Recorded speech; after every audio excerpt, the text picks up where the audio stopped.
Hello, everyone. Welcome to this edition of Recalibrate.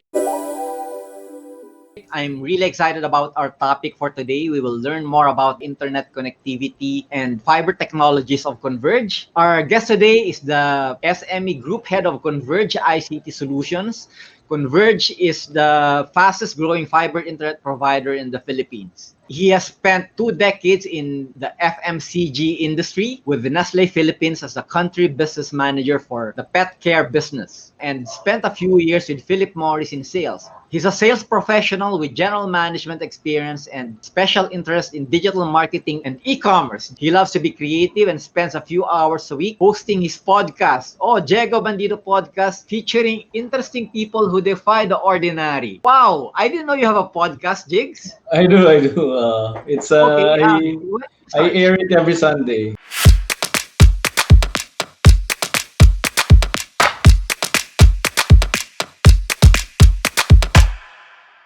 Friends, let's welcome Jiggs Baarde. For those who are not familiar with your work, maybe you can share a bit about yourself and walk us through the early days of your career. First off, how's everybody? Thank you, Jovel, for inviting me over. Let me share with you a few things about myself. As you mentioned, I spent a long time with the FMCG industry. I spent a little over a decade in Nestle Philippines. My last role there was country business manager for the PetCare Business. And then after that, I started up a Dutch dairy company in the Philippines called the Friesland Campina. I spent a few years there. And then I joined Philip Morris, spent a few years in sales. And then I thought of trying out the technology industry. So I had some companies that I wanted to join. Converge was one of them. So I eventually landed in Converge. I was lucky enough to be entrusted with the responsibility of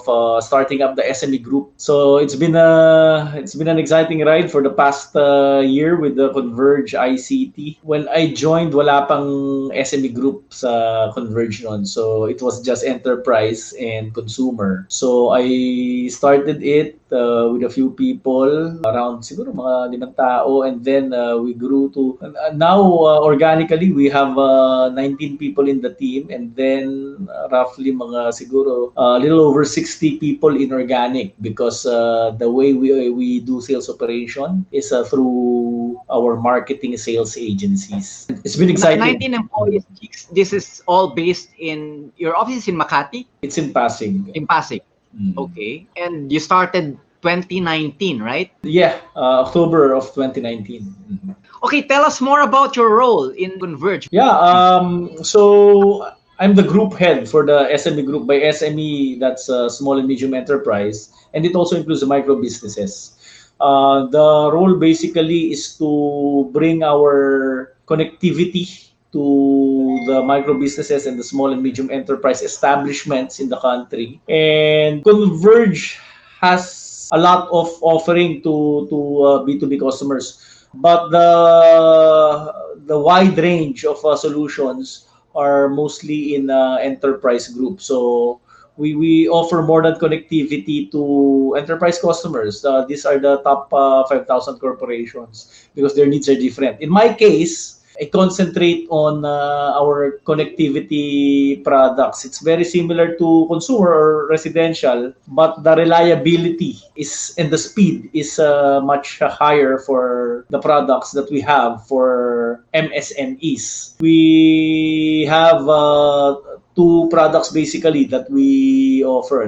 We have the microbiz plans, which are more for micro businesses, and we also have the iBiz plans, which are more for the small and medium enterprise establishments or offices that need more reliability and speed. This product, as siguro what makes it different to the microbiz products is that the iBiz has a static IP, and it allows it to be more reliable and have greater speed. Does the static mean dedicated to the company using? Yes, dedicated IP. It's the same thing.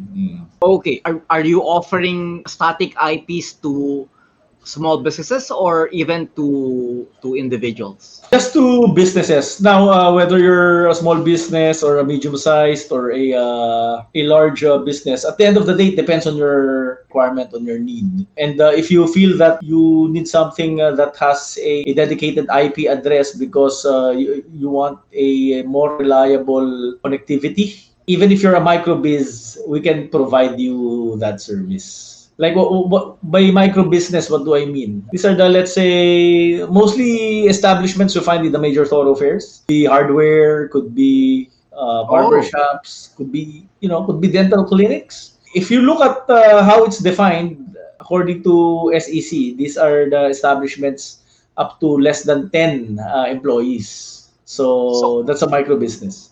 I'm curious. What's the smallest entity that you've signed up? In terms of, So less well, than 10. I think you can say that any business entity, even if there's just one employee, let's say you're a single proprietor, I'm pretty sure we have signed a lot of those types of customers because we have a lot of micro biz clients, and it's growing by the day. Okay, an SME as or a sole proprietor availing of the business of offerings of Converge. Am I correct? Yes. What will be the benefits of signing up or availing of the business package compared to just him applying for an individual Oh, okay. Residential as opposed to residential? business. Well, first off, if you're a business, you cannot apply for a residential plan unless you are an online entrepreneur, let's say, and you're working from home.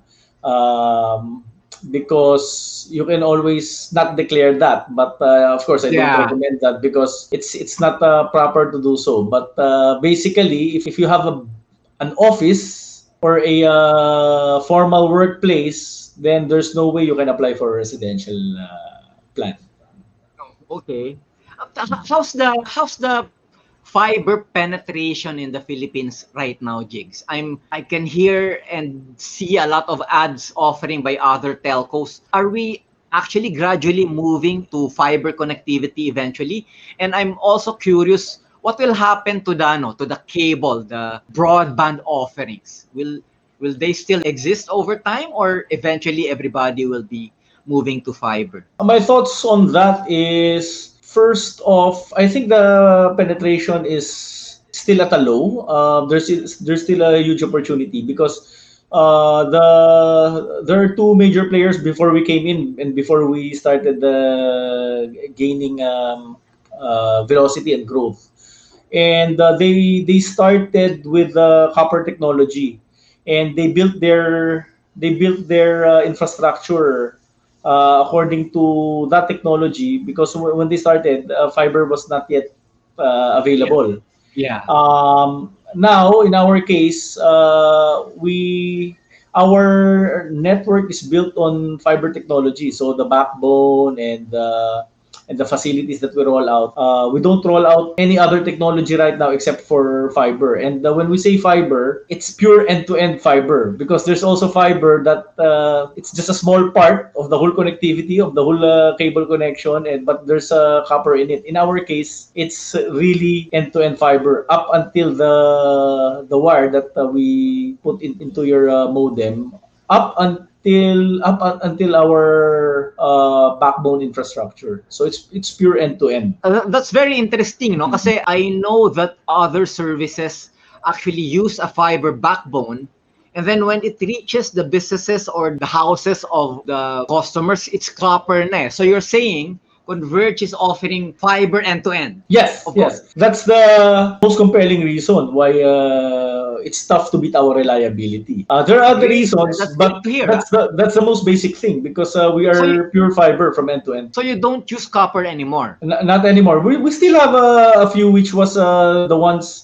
that the company kasi started in Pampanga. So during the time that it started, it Okay. also it also used the old technology. But hindi kami natali doon when we started to roll out and scale up. So we scaled up with pure fiber technology. Jigs, I'm curious. Can you walk us through the early days of Converge? Yeah, I didn't know that it started in Pampanga. I'm aware of the general story, which I can share. No, so basically, This was founded by our CEO, Dennis Anthony Uy. He's from Pampanga. Okay. And he started as a cable operator in Pampanga. So as a cable operator, he then ventured into providing internet service to his customers in the cable TV business. And during that time, the way I understand it is that the old technology of internet is compatible with the cable TV technology, so you can use the same line. So that's how we started. Eventually, because he was our CEO is a visionary guy, so he already saw that in the future the competitive edge of Converge would be to roll out pure end-to-end fiber technology, which he did when he started to scale up. So from the backbone all the way to the connection to your homes, when he scaled up out of his humble beginnings, it was already pure fiber. What's the So background of Dennis? Is he an entrep or he's he an came from corporate entrepreneur. as well? He's an entrepreneur, I think, through and through. There's been a lot of stories I heard in the office because he's kind of legendary. And Oh, okay. what I do know is I meet him every now and then. He's a cool guy. He shares his experiences. He shares what he knows. So we learn a lot from him. But some interesting stories is that he with his family he migrated here in the Philippines from China when he was a young boy, and Oh, he studied in Pampanga. And I heard in one during one time when we were storytelling, he mentioned that before he graduated from college, he already sold 1,000 personal computers in the school where he was wow. studying in Pampanga. So he was very entrepreneurial. I think he during that time he was going to Green Hills to buy computers and resell them. Okay. So he's So Chinese. He's not Filipino. He's Filipino Chinese. Mhm. Oh, okay. But Mhm. but he migrated when he was young, right? Yes, He yes, came yes. from That's China. the story. Just like a lot of Filipino Chinese Taipans, the story is the same. Mhm. Yeah, He's yeah. Filipino. He's Filipino Chinese. Usually, when you're Chinese, you want your head office to be in your hometown. So in this case, he put up the office in Pasig. Is that correct? He also we have a nice office also in Clark, Pampanga. I Ah, think okay. we started in Clark, Pampanga as it was the head office at first, and then later on it was moved to Pasig when he bought the property there. We set up office, and then I think that has to do also with the scaling up. You need to have an office in Metro Manila so that you can centralize operations in Metro Manila, one of the biggest markets that you have to penetrate. And then it's in the center of Luzon as well. What are your challenges right now, Jigs, in terms of reaching I call it crossing the chasm? So how do you think That's a book, will huh? Crossing the Converge Chasm. actually, where are the challenges of the business right now? That's a very good question. Siguro simulan natin sa no sa current situation, socio-economic situation we are all in right now, no? We're still in the pandemic. We're not yet out of it. So actually mas mas etong the first challenge would be the surge in the demand, ano. And I would go back to the previous months because in the early part, lalo na in the early part up to the middle part of the pandemic, Yeah. the demand was just crazy. So especially in the consumer segment, because people had to work at home, di ba? And people had to do schooling at home. So it changed a lot of things. It changed a lot of things. It changed a lot of things in technology and in the behavior of people.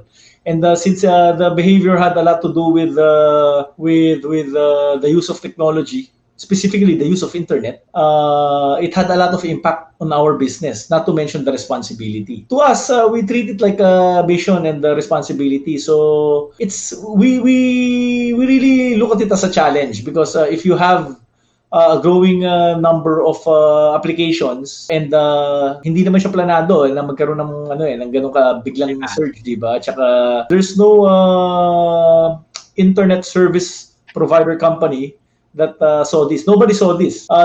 That's probably the number one challenge. Plus the fact that we're the preferred supplier or provider of internet because our reputation precedes us. They know about the reliability. They know the kind of service that we offer, and so we're the first choice. So talagang we had to catch up with the demand, the installation time, with customer service. Obviously, in the at the onset, it was far from perfect, di ba? Kasi you have to catch up, and it has a lot to do with the building up your capacity, di ba? By capacity, you mean from the people that can service all those that are applying up to the installation. It reminds me of our experience naman in SME. Kasi when the pandemic happened, I was just starting siguro starting in the sense of building up the team kasi we just build up the team starting January. So the pandemic started, the lockdown started in the middle of March. So we were onboarding MSAs, marketing service agencies, and as What does MSAs do?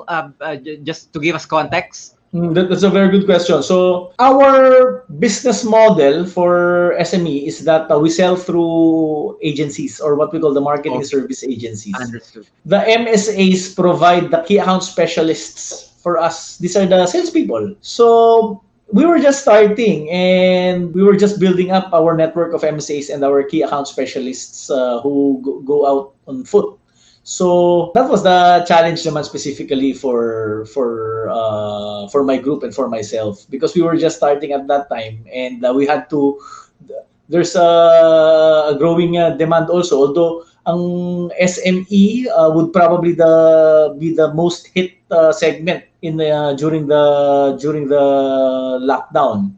Diba? Pero while that is true, that is primarily because a lot of SMEs had to work on skeletal workforce. Some laid off people. Ito yung mga mahirap na nangyari during that time and there are some also that had to close down. But there's still a lot of SMEs and micro businesses that required the reliable service that we had to offer. So there's that market that we had to service. And so despite the limitations, we still push through with our plans. For a time, medyo we were slowed down, but we were able to set up our network of MSAs and proceed with the hiring. And we're growing month on month. We're growing right now, and it's a beautiful turnout, and it's a beautiful business model also, as far as I'm concerned. Before you joined the company Jiggs, there were no MSAs, so you introduced the concept. The MSAs during that time were for the residential groups, because so the setup with our company was we had agencies for the residential sales, and then we had our own key account managers for B2B. Okay. So for SME, when I came in, I applied the MSA setup. It was either you go MSA or you go organic cam. In my case, I thought that it would be best to do MSAs, and that is for the simple reason that you cannot compare MSME's profile or demographics to enterprise, because if you talk about enterprise, you're talking about the top 5,000 corporations. Here it's a numbers game. You have over 1 million MSMEs, so you really need the MSAs that are capable, that are knowledgeable in technology, so that they can service the MSMEs properly. I remember during that time we have we were starting in South Luzon because that's where we started, and we have an MSA case studies that we can probably have would be that in Batangas, because as a company, Converge provides a tough to beat reliability in terms of our connectivity offering, and we also needed a very reliable MSA, because that's the only way they can provide quality people that has the know-how, and that's what T2G was able to provide us. And because of MSAs like them, we were able to weather the storm, despite we were not set up when the lockdown happened. We had a few MSAs that had the resiliency and the know-how so that it wouldn't be a very slow process of hiring and training the people, because they have the network, and they have people who understand the technology and connectivity. And they have the network already of customers. It was logical to choose MSAs in the same profile, because you don't start from zero. They already have the customer Yeah.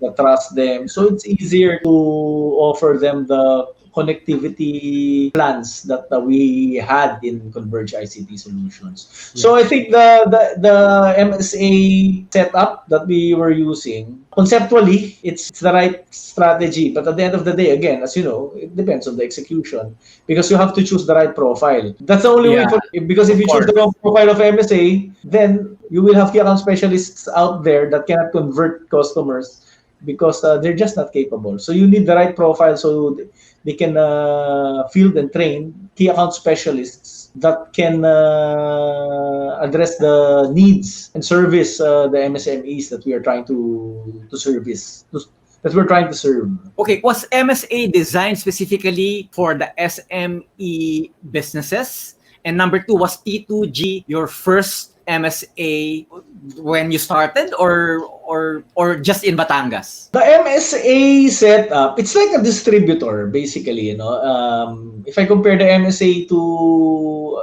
other industries, the difference is that this one, you don't buy inventory, you don't need warehousing, but syempre, you need an office, di ba? And then your highest investment are the people that you hire to sell. This was the setup for consumer, and it has worked wonderfully. It's one of the strategy was one of the reasons for the high growth of our consumer business year on year. It was designed for them. But when I was the onboarding, I saw that because the SME group was not in existence during that time. So So I you had to start from focused scratch and observe. specifically with residentials before. Okay, you were As a focused with company, residentials.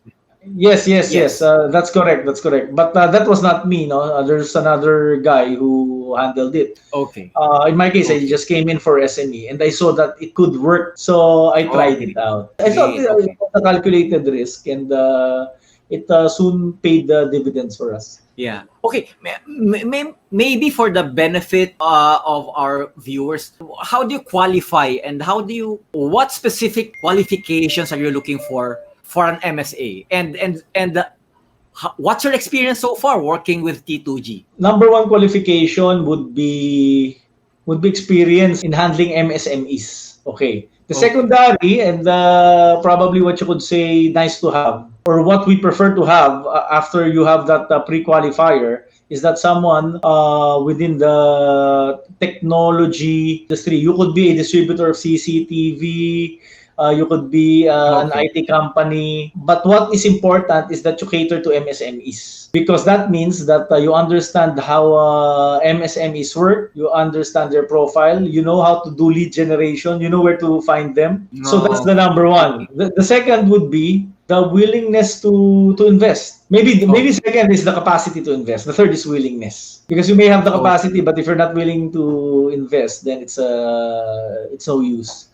So those are the three qualifications that we are looking for. And to my previous example of MSAs, we saw those criteria with the T2G, and that's the reason that we hired them. In fact, we're very pleased with the performance in Batangas. I was offering them a part of Metro Manila also, but I think at this point, Rodney, the CEO of T2G, had other interests in Metro Manila, and I think my offer came in at a time when he had some commitments that he had to fulfill first before taking on another business. Mm-hmm.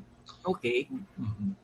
But Jigs, how important is customer experience to your business? And I'm curious, what's your KPI to your MSAs? How do you measure them? I'll answer the first question. Customer experience in general is very important because we're a service-driven company, and after sales is very important in our case. It's not just the service when you're selling to them. It's also after sales because there could be a lot of issues like you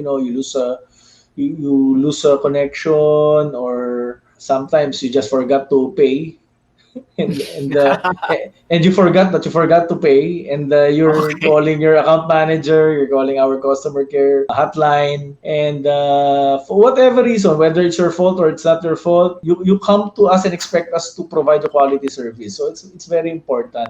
It's a good thing that we have the least problems in terms of connection, because connectivity downtime happens to anybody, but we have reason to believe, and ako personally, in my group, I do surveys with Converge users and non-Converge subscribers, and I see na I have the least complaints among the MSMEs. So we're just lucky to have that. So regardless, customer service is important because it's our obligation, and we treat it as our responsibility. And at the same time, we would like our customers to be loyal to us. Yeah, and you have a second question, right? Yeah, Service level your from. how do you measure your MSAs, your partners? So what's your KPI on them? Okay. The first KPI is sales, really, because that's the reason for being. The other KPIs that because we're still in the process of setting up a lot of processes.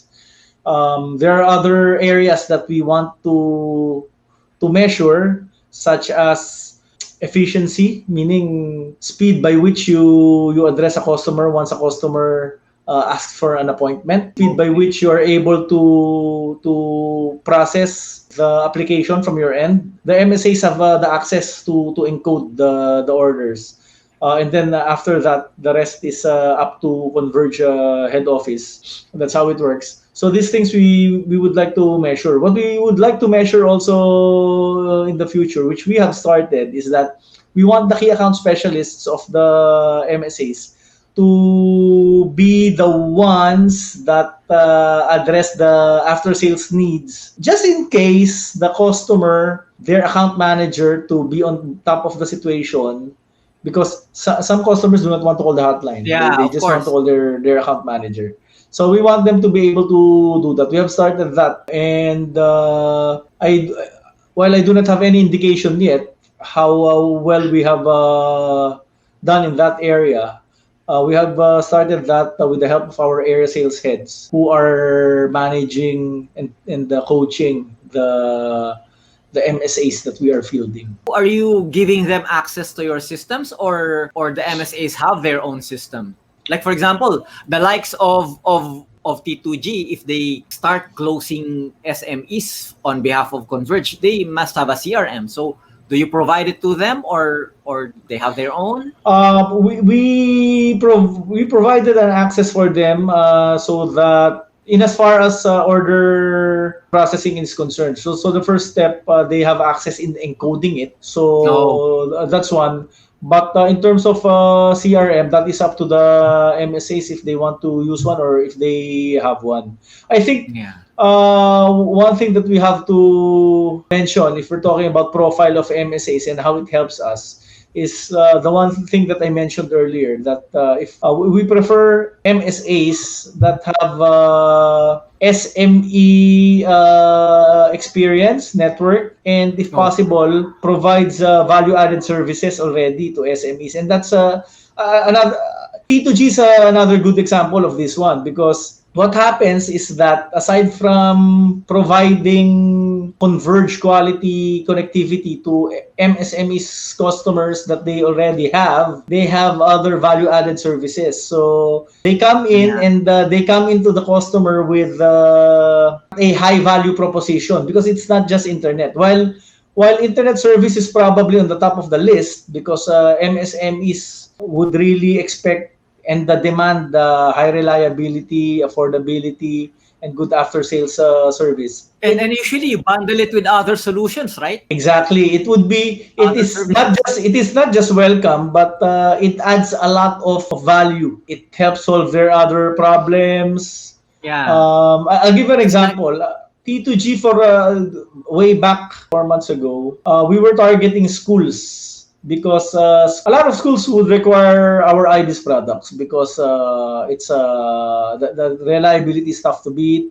It has a static IP address, and because of the design of our network, basically, pure fiber, protected domestic data network. So they demand that kind of connectivity.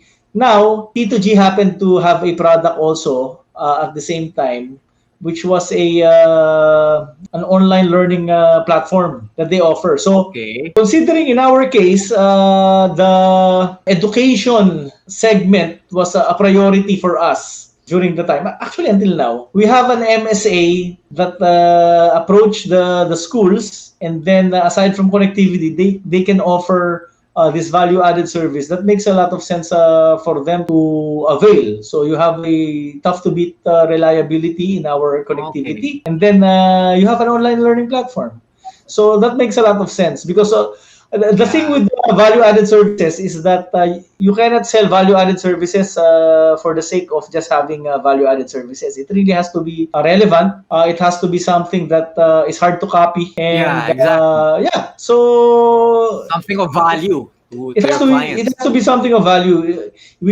In our case, we look at that also when we choose our MSAs. It may not be we may field MSAs that do not have that profile. It's not a requirement. But in case that they have MSME network, IT solutions, customer network, then that's a plus. If they have value-added services that are compelling, that's a plus also because it increases the value of our offering. So when our key account specialist goes to the customer, they're happy to have our tough to beat connectivity in terms of reliability, but at the same time, there's more. So Okay. the offer becomes compelling. Let's get into details of IBIS. Is it just one offering or you have several other packages under IBIS? You have IBIS 10, 20, 30, 40, and 50. So you have five Oh, products. but just difference on the bandwidth. It's just a bandwidth. It's just a bandwidth. But basically, it's the Okay. same service. So what differentiates Converge is that we're highly focused on our pure fiber broadband internet service. In my case, I do not have a lot of value-added services, and I focus more on this service, which Yeah. is Okay. basically Okay. internet Yeah, that's connectivity. that's your forte. Yeah. Yes, but we do it very well. But where's the concentration of Converge installations? Metro Manila, provinces? Have you actually saturated one area or? Well, we have not saturated Metro Manila, that's for sure. We're the fastest growing pure fiber broadband internet service in the country. I'm happy to let you know that we haven't really saturated our potential or any areas that we are rolling out. That's why our rollout is continuous. We're Okay. probably the fastest also in rolling out. We are present now in South Luzon and Bicol. We're present in Metro Manila. We are present in Central and North Luzon. But there are areas that we are not yet available, but we will be available next year, like Cagayan Valley, like Ilocos region, and some areas, even in South Luzon, Bicol, and Metro Manila. There is a lot of areas that we have yet to roll out. Next year, we will be available in Visayas and Mindanao. And this month, actually, we're already available in some parts of Cebu. How is it competing with the giants, the likes of PLDT and Globe, and knowing that you're a late entrant in the business and you're a lot smaller compared to the two? What do you think is your core competency, and what's your strategy in like getting a bigger share of the market? The core competency really is the technology because like what I mentioned, the reliability is tough to beat. So you're saying, Jigs, that the Yeah. giants can't do what you're doing? It's So what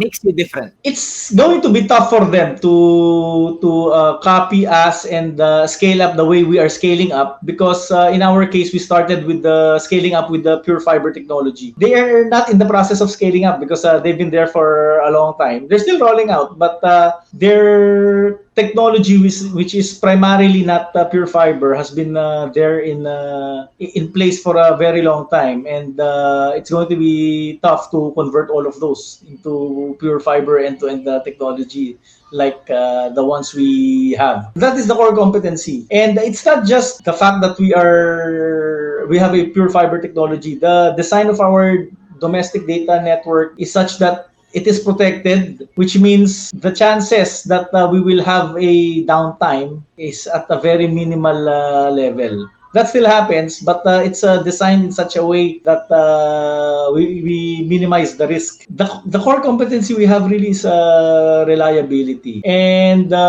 in terms of competing against them, as far as I'm concerned, it's both exciting and challenging, but at the same time, I'm pretty confident that with the type of technology that we have and the quality of people that we have and the speed which we react and the kind of proactiveness that we have, we're very competitive.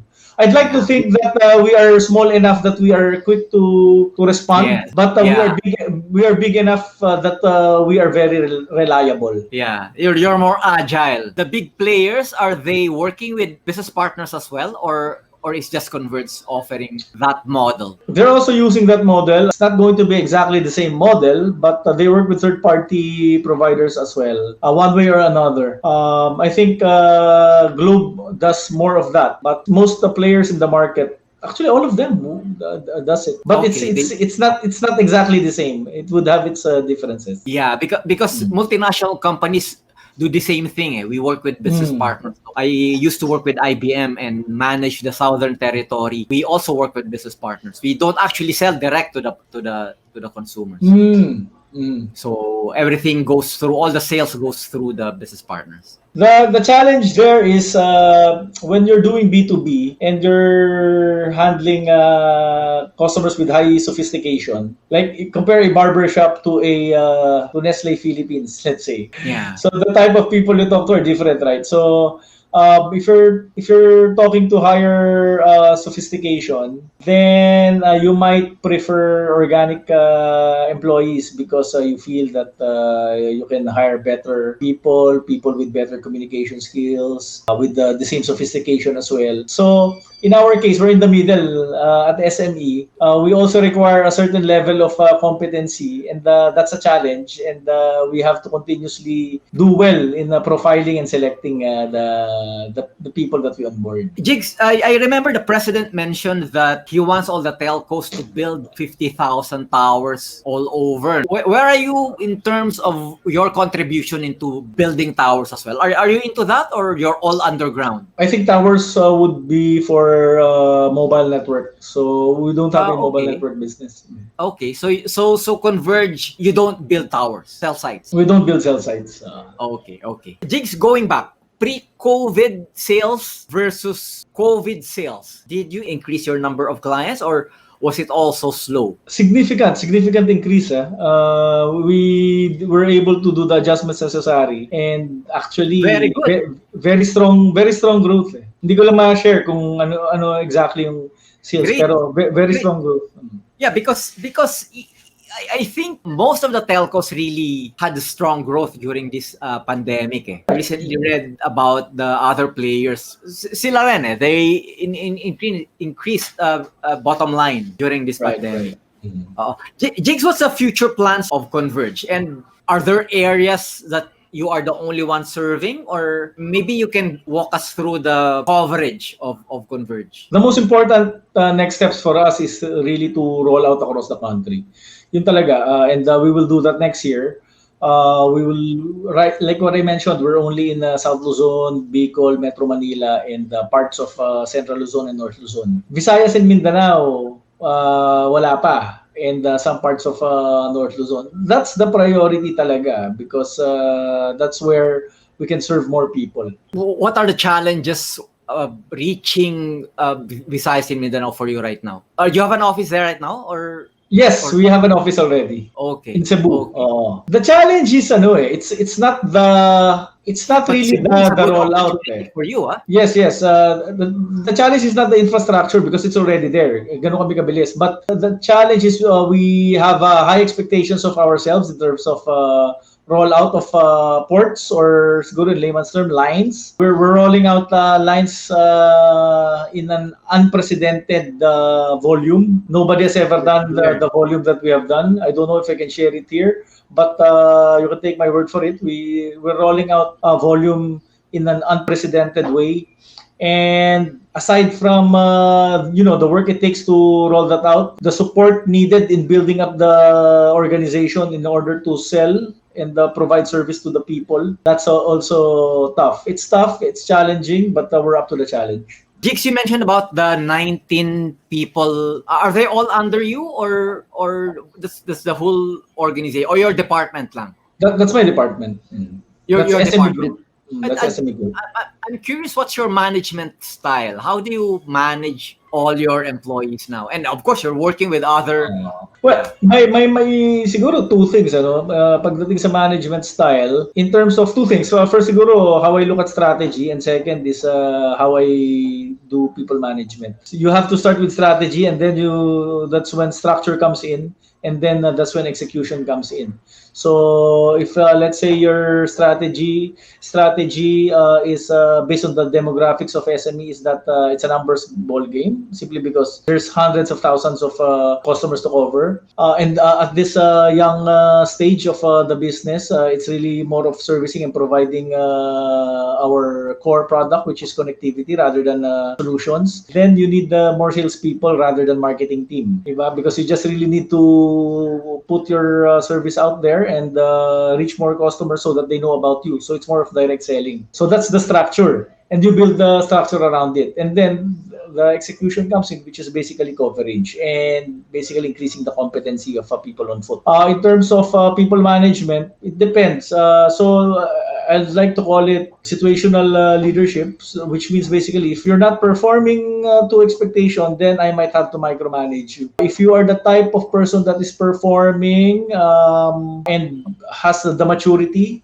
in terms of skill and the attitude, then I will unleash you. I will not give you too many rules. If you're the type of person that is good but is underperforming, then you might need some training. If you're the type of person that is not performing and at the same time very competent, then we will have to do some evaluation of performance that is more frequent than the regular people. Do you have any failure or mishap you can share with us in your role right now, and how did you manage? It's really more brought about by the pandemic because we were slowed down. I wish I could do things faster, but the lockdown and the pandemic really slowed down our pace. I think it was more of external, but I think we were able to compensate for it because we did our MSA selection very well. So with the right MSAs that were on board, we were able to onboard also the right people. And when they were onboarded, we were able to execute it properly. It was not the fastest way we wanted it to, but at least we minimized the trial and error process. There's still trial and error in some cases, but I do believe that we were able to minimize it by trying to do things properly and trying to do things correct the first time. What will be your priorities, Jiggs, in 2021? My priority is coverage, so that means a build-up of the organization. So I need MSAs in Cebu, in Davao, in Cagayan Valley, in Ilocos. Will you be hiring more people? I need to hire people organically. So we need to do that because you cannot hire inorganically if you don't have the people organically. So we need to do that. And we have to review our product offering because I have a feeling that there's an opportunity in having some innovation in the current lineup that we have. I think it's about time to revisit the products that we have. What's your timeline for Cebu?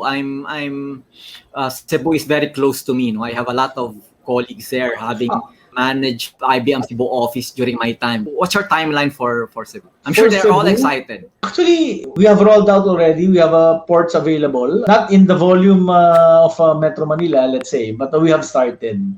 So in my case, SME, I want to onboard an MSA by December and then field some key account managers by December also. What's your average day? My average day, right now I spend a lot of time working from home. Monday to Friday is different from Saturday, Sunday. Monday to Friday is really working, so I do a lot of calls. It's like wall-to-wall calls every day. But I also get to go out at least twice a week for face-to-face meetings, the field work. I still do field work. At night, I try to read. I either read or watch movies at night. On weekends, I have a business. It's which is a martial arts school. So I work on it on Saturdays. We were trying to translate it into online learning. So that's a project that we've been doing for the past few months. So I spend a lot of time doing that on Saturdays, and on Sundays I do podcasting. Where are you at? I'm on Facebook and Spotify. So just search Diego Bandido Podcast. Okay. Your podcast is the real podcast, no? No videos or anything? Yung sa Facebook may video siya. I just translate the video form into audio pagdating sa Spotify. Okay. We're now here in my favorite part of my show. I call it a speed round. So I'll throw you some questions. Don't overthink. Give me a fast answer. Sige. Okay. Jigs in one word. Creative. Okay. What makes your heart sing? New things. Where's When I your see happy something new. place? Okay. My happy place is at home. Okay. What inspires you to get going? Challenges. What's the most searched topic on your browser history? Entrepreneurship. Sorry, I had to think that one out. Okay. What's the best or worst advice you've ever received? Best advice is probably join a company, do not explore, and try to stay there for the rest of your life until you retire. That's probably the worst advice. Hindi ko sasabihin kung sino nagbigay. The best advice is whatever happens, whether you become successful, kindness is important. Okay.